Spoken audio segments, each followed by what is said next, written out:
Shoutout sa mga solid nating ka-teammate na sila Juan Solige, Mary Will Mamartiha, Jacqueline Recaplaza, Rosemary Juan, and Romeo Conchada. Pinakabagong player na pinapirma ng Barangay Ginebra na isang PBA undrafted. May malaking plano si Coach Tim at kaya pala kinuha. Nagagalingan sa kanya si Coach Tim Cone. So isang secret weapon to sa Ginebra kung tutuusin dahil alam ni Coach Tim Cone ang gagawin sa kanya. At kung gusto nyo malaman kung gaano napabilib nito si Coach Tim Cone, panoodin nyo hanggang dulo ng video para malaman nyo. So wag na nga nating patagalin pa, tara at atin ang talakayin agad yan. So itong player na kinuha ng kampo nila Coach Tim Cone ay isang 2021 PBA undrafted. So mapalad si Donald Gumaro dahil napansin siya ni Coach Tim at ng Ginebra para makuha or makakuha ng isang spot sa Barangay Ginebra. So malinaw at kasado na maglalaro si Donald Gumaro this PBA new season.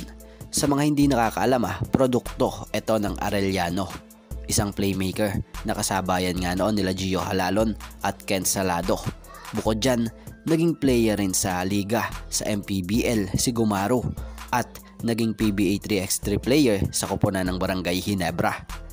At nakapaglaro nga rin po yan sa 5-on-5 sa team ng Barangay Ginebra last PBA on tour.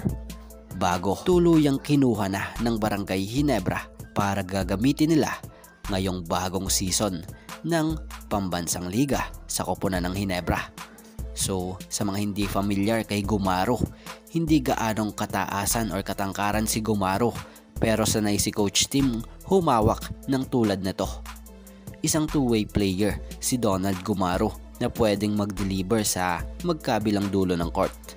Ayon nga kay Coach Tim Cone, isang feisty defender ang player na to, shooter na player at magaling gumawa ng desisyon sa court.